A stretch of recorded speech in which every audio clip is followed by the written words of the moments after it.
খুলনার বাটিয়াঘাটা উপজেলার মঙ্গলী বাগচির কথা নিশ্চয়ই অনেকের মনে আছে। স্থানীয় ফুটবল খেলোয়াড় ছিলেন তিনি।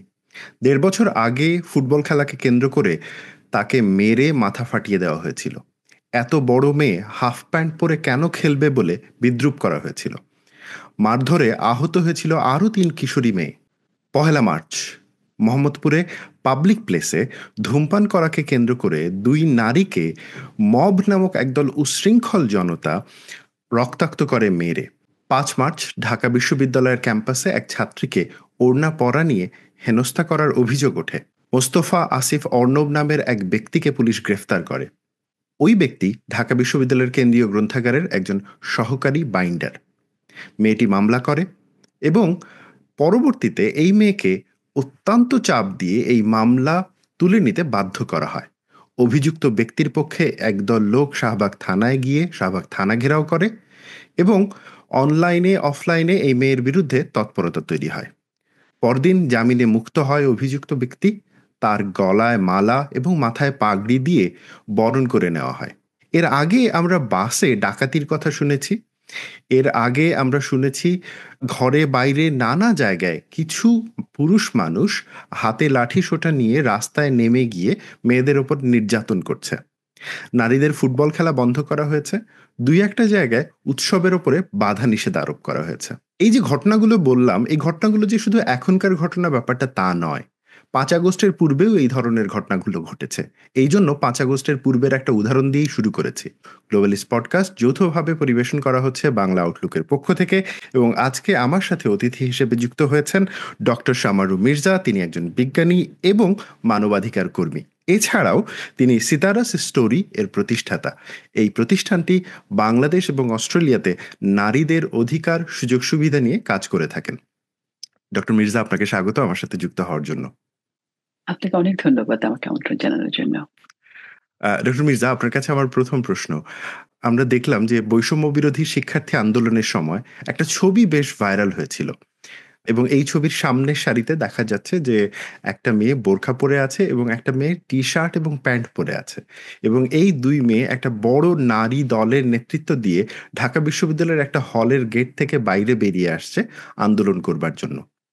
আন্দোলনটির সময় পোশাক নিয়ে কোনো প্রশ্ন ওঠেনি, কিন্তু এখন কেন প্রশ্নগুলো উঠছে আপনার কি মনে হয়?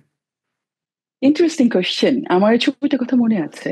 জুলাই মাসে ওই ছবিটা আসলে আমাকে খুব ইন্সপায়ার করেছিল। আমার কাছে মনে হয়েছিল যে এটি বাংলাদেশ।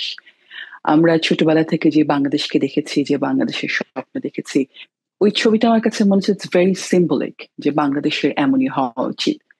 হ্যাঁ, তখন জুলাই মাসে ওই ছবি নিয়ে কোনো প্রশ্ন ওঠেনি, ওই নারীদের পোশাক নিয়ে কোনো প্রশ্ন ওঠেনি।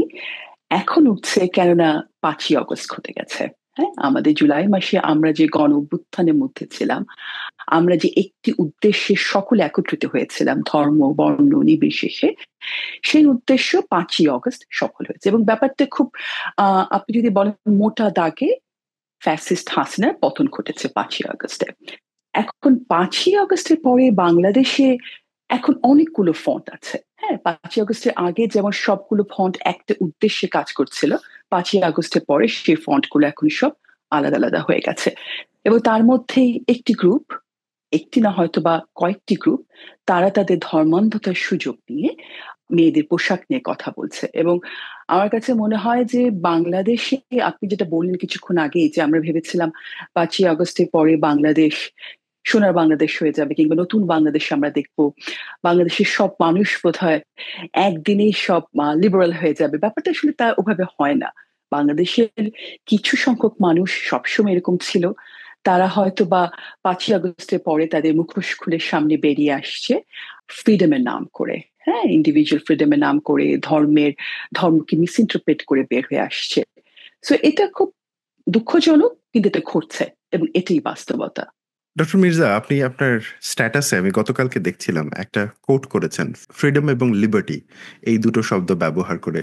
দর্শকদের উদ্দেশ্যে বলছি যে সেখানে ডক্টর মির্জা বলেছেন যে ফ্রিডম হচ্ছে যে মানুষ যা ইচ্ছা তাই করতে পারে, আর লিবার্টি হচ্ছে যে মানুষ যা ইচ্ছা তাই করতে পারে এই প্রবণতা থেকে অন্য মানুষকে রক্ষা করার যে ব্যবস্থা। আমি যদি ঠিক বুঝে থাকি, আপনার কি মনে হচ্ছে এই মুহূর্তে আমাদের সরকার এবং আমাদের সমাজের যারা দায়িত্বশীল রয়েছেন, যে বর্গগুলো রয়েছে, তারা আমি প্রথমে সরকার নিয়েই প্রশ্ন করি, তারপরে আমি সামাজিক এলিমেন্টসে যাব। তারা কি মানুষের লিবার্টি নিশ্চিত করতে যথাযথ পদক্ষেপ নিতে সক্ষম হয়েছে?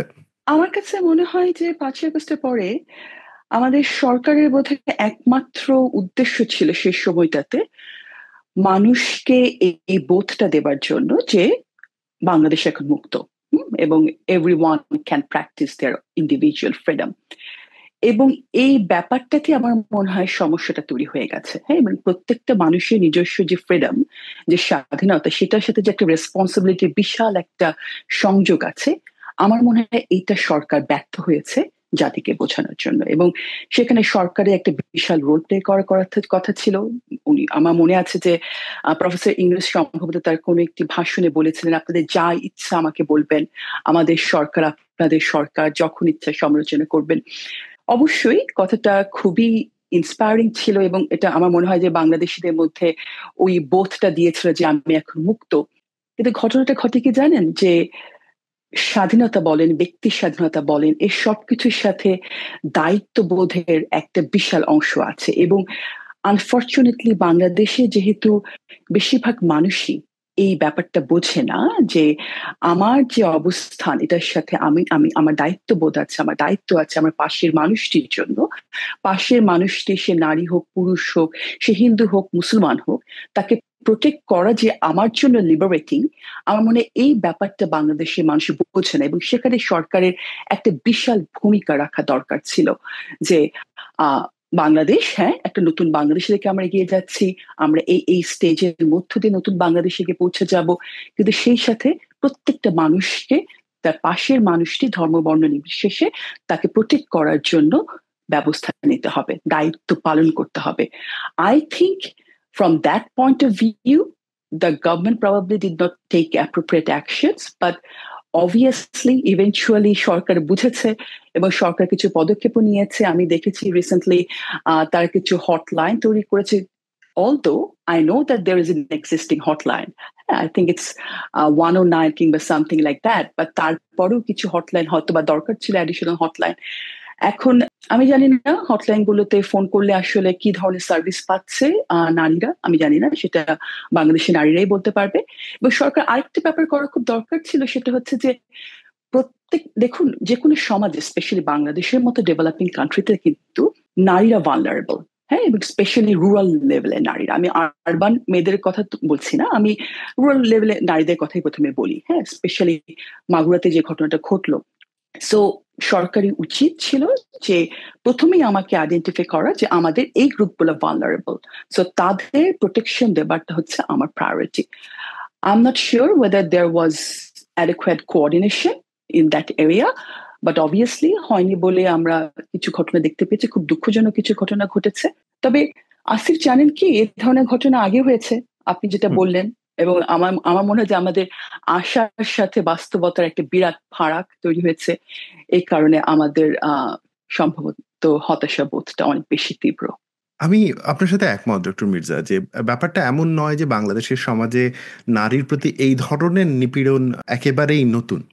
কিন্তু আমার কাছে, এবং এবং আমি এটাও মনে করছি না যে 5 আগস্টের পরে আসলে বাংলাদেশের মানুষ সবাই ভালো হয়ে যাবে, এটা সম্ভব না। যে কোনো সমাজের একটা বৃহত্তর প্রোগ্রেসের জন্য সময় লাগে, শিক্ষার দরকার হয়, সেই সমাজে মানুষের আত্ম উপলব্ধি বোধ জাগার দরকার পড়ে। কিন্তু আমার খুব দৃষ্টিকটু কোন জায়গাগুলো লাগছে জানেন, যখন আমি দেখতে পাচ্ছি যে একজন মানুষ, একটা ছেলে, যেটা ফেসবুকে অনেকেই এখন বলছে একটা ব্যাটা মানুষ, হ্যাঁ, সে একটা বড়সড় লাঠি নিয়ে ঢাকা শহরের মতন জায়গায় রাস্তায় নেমে মেয়েদেরকে ধরে পিটাচ্ছে, এবং এইটার সে ভিডিও করছে, এবং এইটা ভিডিও করে সে সোশ্যাল মিডিয়াতে আপলোড করছে। এবং সেই ভিডিওর নিচে আমি অনেককে গিয়েই দেখছি যে এইটার পক্ষে কথা বলছে। হ্যাঁ, সেখানে অনেক বিপক্ষে লোকও রয়েছে কথা বলার জন্য, কিন্তু এখানে পক্ষে লোক কথা বলারও রয়েছে, অনেক বেশি সেলিব্রেটও এগুলো করেছে। এবং এই জায়গাগুলোতে আসলে আমরা, মানে সরকারের কাছ থেকে প্রত্যাশা ছিল আরো বেশি স্ট্রং একটা পদক্ষেপের। আমরা সরকার নিয়ে আরেকটু আলোচনা করব, কিন্তু তার আগে আমার কাছে একটা মানে একটা ফান্ডামেন্টাল কোয়েশ্চেন্স তৈরি হয়েছে। আমরা একটা সিম্বলিক একটা ফটোগ্রাফ দেখলাম, এবং ফটোগ্রাফটা হচ্ছে যে যখন ঢাকা বিশ্ববিদ্যালয়ের এই যে নিপীড়নকারী, তাকে যখন জেলে আটকানো হয়, শাহবাগ জেলে, এবং তাকে ওখান থেকে মুক্ত করবার জন্য একদল লোক, এবং আমরা এখন জানতে পারছি যে এই লোকের অনেকেরই সন্ত্রাসবাদের সাথে জড়িত থাকার যথেষ্ট অভিযোগ রয়েছে তাদের বিরুদ্ধে। এবং আমি মোটেও মনে করি না যে তারা সাধারণ মুসল্লি, তারা অর্গানাইজড হয়ে সেখানে গেছে, এবং যাওয়ার পরে তারা ওই লোকটাকে বের করে নিয়ে এসছে, এসে তার গলায় মালা পরিয়ে তার মাথায় পাগড়ি দেওয়া হয়েছে। এবং ঠিক পরে আমরা দেখছি ওই লোককে বাংলাদেশের একজন বেশ প্রভাবশালী উলেমা, এবং আমি বলছি যে তিনি ইদানিং বেশ বিতর্কিত কথাবার্তা বলছেন, এবং হচ্ছে যে মানুষকে দুই একবার প্রকাশ্যে হত্যারও হুমকি দিয়েছে, কিন্তু তার যথেষ্ট পপুলারিটি রয়েছে। তিনি সব জায়গায় সবার সাথে বিতর্ক করে বেড়ান, এবং মানে যুক্তি দিয়ে সবাইকে পরাজিত করার মানে চেষ্টা করেন বলে তিনি নিজে দাবি করেন।